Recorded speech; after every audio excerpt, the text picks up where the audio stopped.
Adam Thompson, the Philly Sports Kingpin, and as all you know, I'm not just a 4-for-4 guy, and I like to talk about the FIFA World Cup. As you know, the FIFA World Cup only happens every 4 years, and I just like to talk about what's happened and some future predictions. Starting off, I'd like to give a shout out to U.S. goalkeeper Tim Howard. 16 saves in the game against Belgium going into the quarterfinals. Despite a 2-1 loss, he set the World Cup record for most saves in a game. Fortunately, the U.S. will not be moving on to the next round, but I'd like to give a few predictions for the rest of the World Cup. My winner for the World Cup is Germany. They have the ultimate package in defense, goalie, and midfield. Everyone's hopping on the Brazil bandwagon just because it's hosted in Brazil. They got a tough road ahead of them, and I don't know if they can get past some of the teams, such as Germany, if they get past the quarterfinal round. Going on to another point, I like to talk about the NBA draft, which happened 2 weeks ago.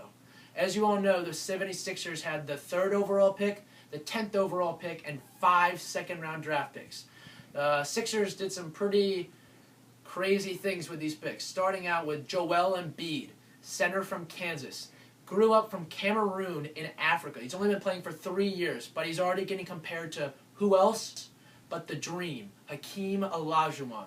He just suffered a navicular bone injury in his foot, and he's expected to miss 5 to 8 months of basketball. But fortunately, since the Sixers aren't set to go to the playoffs next year, they can rest him, and then in the future, put Joel Embiid with Nerlens Noel. That's Twin Towers written all over it. There hasn't been a Twin Tower since David Robinson and Tim Duncan in the 90s.